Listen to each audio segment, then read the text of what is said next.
Good morning class. आज की video में आप सभी का स्वागत है। क्लास 10th में इसके पहले वाले वीडियो में हम लोग पढ़ रहे थे कि मेटल और नॉन मेटल के बारे में। तो हमने बताया था कि मेटल किसे कहते हैं या मेटल क्या होता है, नॉन मेटल क्या होता है, इन सभी चीज़ों के बारे में हमने आपको पहले बताया था। आज की वीडियो में देखेंगे कि मेटल और नॉन मेटल में क्या डिफरेंस होता है, मेटल एंड नॉन मेटल में क्या डिफरेंस होता है, इसके बारे में हम चर्चा करेंगे।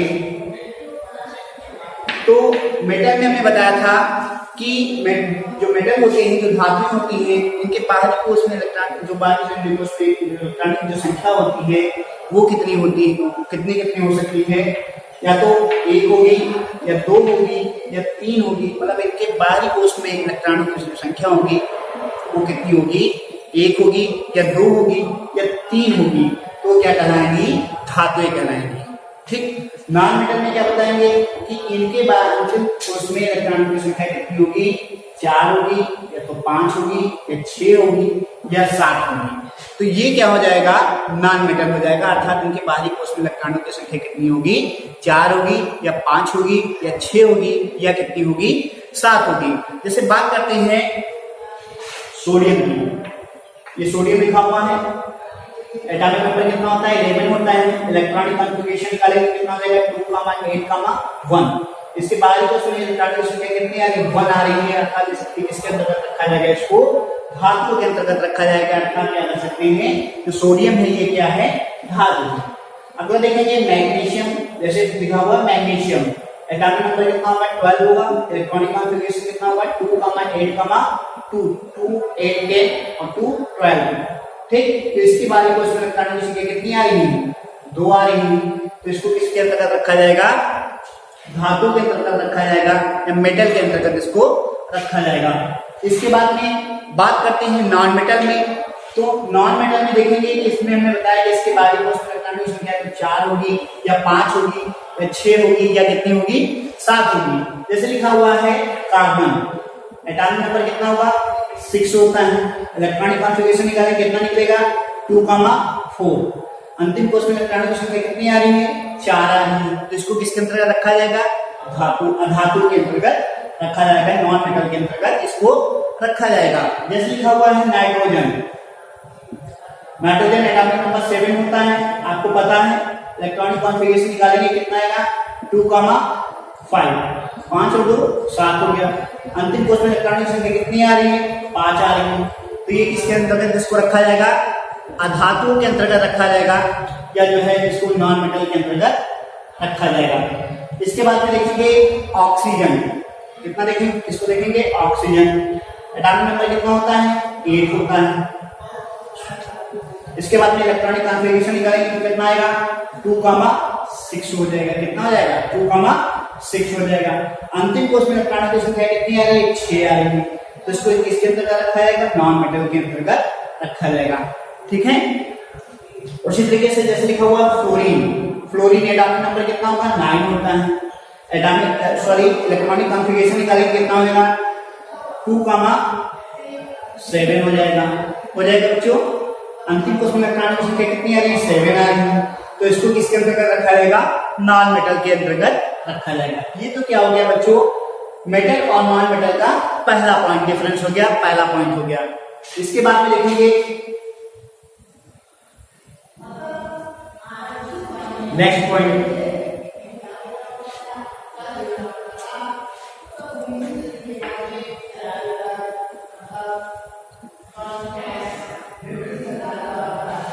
ये तो इसका पहला पॉइंट हो गया। दूसरा पॉइंट इसमें क्या देखेंगे कि जो मेटल होते हैं वो क्या होते हैं, जनरली सॉलिड होते हैं। मेटल्स आर जनरली सॉलिड, मतलब जो धातुएं होती हैं वो क्या होती हैं, सामान्यतः क्या होती हैं, सॉलिड होती हैं। क्या होती हैं, सॉलिड होती हैं। नॉन मेटल में क्या बताएंगे, नॉन मेटल जो अधातुएं होती हैं वो बच्चों क्या होती हैं, वो सॉलिड भी हो सकती हैं, लिक्विड फॉर्म में भी हो सकती हैं और गैसीय फॉर्म में, गैस अवस्था में भी होती है। मतलब क्या हुआ, मेटल जो होते हैं वो मेटल ऐसे कह सकते हैं, मेटल्स आर जनरली सॉलिड और जो नॉन मेटल होते हैं ये क्या होते हैं, सॉलिड, लिक्विड और गैस, तीनों अवस्थाओं में ये हो सकते हैं। ठीक है बच्चों, ये क्या हो गया, इसका सेकंड डिफरेंस हो गया, दूसरा पॉइंट हो गया मेटल और नॉन मेटल के डिफरेंस का। तीसरा पॉइंट देखेंगे, जो मेटल्स होते हैं वो क्या होते हैं, इनमें चमक होती है। जो धातुओं में क्या होती है, एक चमक होती है, अर्थात धातु की सतह को क्या कर सकते हैं हम, उन पे पॉलिश लगा करके उनकी सतह को चमकदार बना सकते हैं। तो ये क्या हो गया, मेटल का जो है तीसरा पॉइंट हो गया। ये जो धातुएं हैं इनमें क्या मैंने बताया कि इनकी जो सतह होती है चमकदार होती है, अर्थात इनको पॉलिश करके इनको चमकाया जा सकता है। लेकिन इसमें जो मेटल होते हैं वो इसमें एक अपवाद होता है, एक एक्सेप्शन होता है, वो क्या होता है, लेड जो होता है ये क्या होता है बच्चों, डल होता है। लेकिन इसको किसके अंतर्गत रखा गया है, मेटल के अंतर्गत रखा गया है। तो ये बताया गया कि हमने अभी ये बताया कि जो धातुएं होती हैं वो क्या होती हैं, धातु की जो सतह होती है चमकदार होती है, इनको पॉलिश करके चमकाया जा सकता है। ठीक है, लेकिन जो लेड होता है इसको धातु के अंतर्गत रखा गया है, अर्थात ये धातु है लेकिन फिर भी क्या होती है, इसमें कोई चमक नहीं होती है, डल होती है। अब देखेंगे नॉन मेटल में, तो नॉन मेटल में क्या बच्चों बताएंगे कि जो नॉन मेटल होते हैं वो क्या होती हैं, जनरली डल होते हैं, मतलब इनमें जो है कोई चमक नहीं होती है। नॉन मेटल में क्या बताएंगे, ये जो होते हैं ये जनरली डल होते हैं, मतलब इनमें जो है कोई भी अपनी चमक नहीं होती है। लेकिन अब इसमें एक एक्सेप्शन में क्या देखेंगे, इसमें एक्सेप्शन में देखेंगे जैसे आयोडीन हो गया, क्या हो गया बच्चों, आयोडीन हो गया, या डायमंड हो गया। तो ये सब क्या है, इनमें क्या होती है, अपनी एक चमक होती है। जैसे नमक को देखा होगा, आयोडीन को देखा होगा, तो ये क्या होता है, चमक होती है, चमकता रहता है। डायमंड और हीरा ये क्या होता है, चमकता रहता है। लेकिन इसको किसके अंतर्गत रखा गया है, अधातु के अंतर्गत रखा गया है। अभी हमने बताया कि जो अधातुएं होती है, जो नॉन मेटल होते हैं वो क्या होते हैं, जनरली डल होते हैं, अर्थात उनमें कोई चमक नहीं होती है। लेकिन जो आयोडीन और जो डायमंड, ये कुछ इस तरीके के जो एग्जाम्पल हैं, इनमें क्या होते हैं, जो अधातुएं हैं इनमें क्या होती है, चमक पाई जाती है। तो इसको क्या अधातु के अंतर्गत एक्सेप्शन में रखा गया है। इसके बाद में 4 नंबर की बात करते हैं। 4 नंबर में क्या बताएंगे, जो मेटल होते हैं वो क्या होते हैं, जनरली हार्ड होते हैं। जनरली क्या होते हैं, हार्ड होते हैं, मतलब कठोर होते हैं। मेटल में क्या बताएंगे, जनरली हार्ड, मतलब जो सामान्यतः जो धातुएं होती हैं वो क्या होती हैं, हार्ड होती हैं। क्यों हार्ड होती हैं, आगे बता देंगे कि धात्विक बंधों के कारण, मेटालिक बॉन्ड के कारण क्या होती हैं, जो धातुएं होती हैं वो सामान्यतः हार्ड होती हैं। तो ऐसे हम कह सकते हैं जो metals are generally hard due to metallic bond. क्या कह सकते हैं बच्चों, metals are generally hard due to metallic bond, मतलब जो धातुएं हैं वो क्या होती हैं, सामान्यतः कठोर होती हैं, हार्ड होती हैं। जैसे इसमें एक्सेप्शन में क्या बता देंगे, सभी चीजों का एक्सेप्शन भी जानना बहुत ही जरूरी है आपका। जैसे अभी हमने बताया जो धातुएं होती हैं वो क्या होती हैं, जनरली हार्ड होती हैं। क्यों हार्ड होती हैं, ड्यू टू मेटालिक बॉन्ड, धात्विक बंधों के कारण जो धातुएं हैं वो क्या होती हैं, कठोर होती हैं। अब एक्सेप्शन में क्या देखेंगे, अपवाद में क्या देखेंगे, अपवाद में देखेंगे सोडियम, पोटेशियम, जो सोडियम हो गया, पोटेशियम हो गया, मरकरी हो गया, ये सब क्या हो गए, इसके एक्सेप्शन हो गए, इसके अपवाद स्वरूप हो गए। ये जो है ये क्या होते हैं, हार्ड, मतलब कठोर नहीं होते हैं। इसके बाद में नॉन मेटल में पॉइंट देखेंगे इसी के साथ। तो इसमें क्या हमने बताया कि जो मेटल्स है वो क्या है, जनरली हार्ड है। तो नॉन मेटल में क्या बताएंगे, जनरली दे और जनरली सॉफ्ट, मतलब जो नॉन मेटल हैं, जो अधातुएं हैं वो क्या होते हैं, जनरली सॉफ्ट होते हैं, मतलब मुलायम होते हैं। ठीक, तो इसमें क्या बता देंगे, जनरली सॉफ्ट, मतलब ये क्या होते हैं, मुलायम होते हैं। किसके अपेक्षा, धातु की अपेक्षा। इसमें एक्सेप्शन में क्या बताएंगे,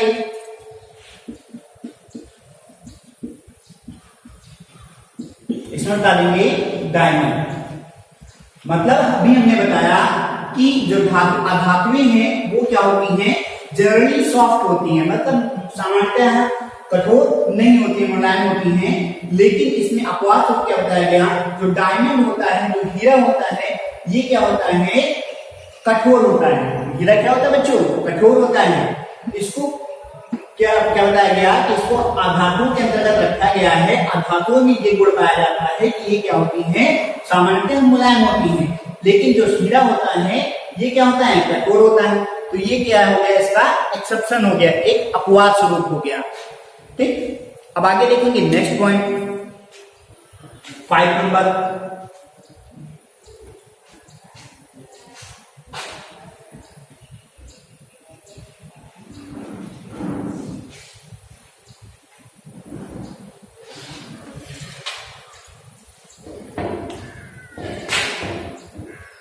फाइव नंबर मेटल में बताएंगे कि इनका जो गलनांक जो होता है वो क्या होता है, उच्च होता है। जो धातुएं होती हैं इनका जो गलनांक होता है वो क्या होता है बच्चों, उच्च होता है। मतलब धातुओं का जो गलनांक है वो क्या होता है, उच्च होता है।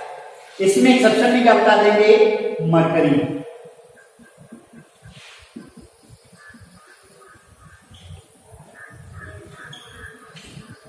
सभी धातुएं होती हैं, इनका जो गलनांक होता है वो क्या होता है, उच्च होता है। आगे हमने बताया एक्सेप्शन, मतलब इसमें अपवाद स्वरूप क्या है, मरकरी।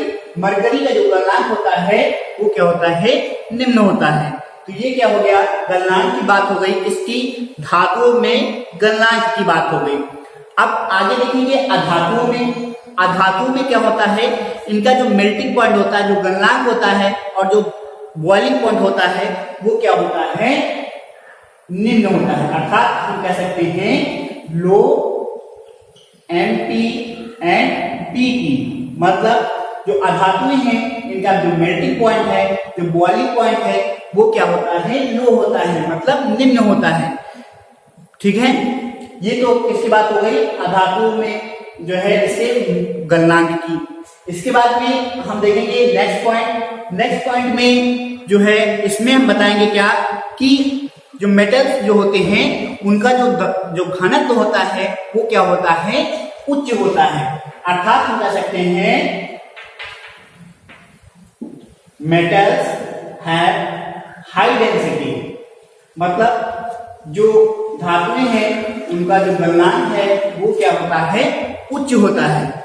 और जो अधातुएं हैं उनका जो गलनांक होता है, जो घनत्व होता है वो क्या होता है, निम्न होता है। क्या हमने बताया, मेटल्स हैव हाई डेंसिटी, मतलब धातुओं का जो घनत्व होता है वो क्या होता है, उच्च होता है। और जो अधातुएं हैं इनका जो घनत्व होता है वो क्या होता है, निम्न होता है। नेक्स्ट पॉइंट देखेंगे डिफरेंस में मेटल और नॉन मेटल के। तो इसमें क्या बताएंगे कि जो धातुएं होती हैं इनमें क्या होता है, मेलिबिलिटी का एक गुण पाया जाता है। मेलिबिलिटी का मतलब गुण, इसका मतलब क्या हुआ कि इनको जो है ठोक पीट करके क्या किया जा सकता है, धातुओं को ठोक पीट करके पतली चादरों के रूप में इनको बनाया जा सकता है। मतलब इसमें जो मेटल्स होते हैं इनमें मेलिबिलिटी का गुण पाया जाता है। किसका गुण पाया जाता है, मेलिबिलिटी का गुण पाया जाता है। मतलब धातुओं को ठोक पीट करके इनको क्या बनाया जा सकता है, इनसे क्या बनाया जा सकता है, पतली चादरें बनाई जा सकती हैं। अर्थात इनको ठोक पीट करके पतली चादरों के रूप में इनको परिवर्तित किया जा सकता है। और जो अधातुएं होती हैं, जो नॉन मेटल होते हैं, इनमें क्या होता है, नॉन मेलिबिलिटी का जो गुण होता है वो पाया जाता है। अर्थात कि जो अधातुएं हैं इनको ठोक पीट करके पतली चादरों के रूप में परिवर्तित नहीं किया जा सकता है। इनको ठोक पीट करके पतली चादरों के रूप में परिवर्तित नहीं किया जा सकता है। तो ये तो बात हो गई मेटल्स और नॉन मेटल के डिफरेंस की। ठीक है, इस तरीके से ये जो गुण हो गए मेटल्स और नॉन मेटल के, में 7 जो है इसके कैरेक्टरिस्टिक बताए, डिफरेंस बताए।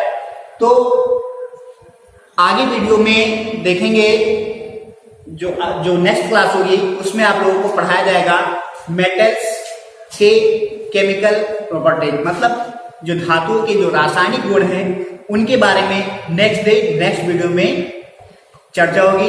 थैंक यू क्लास, आज के लिए इतना काफी है।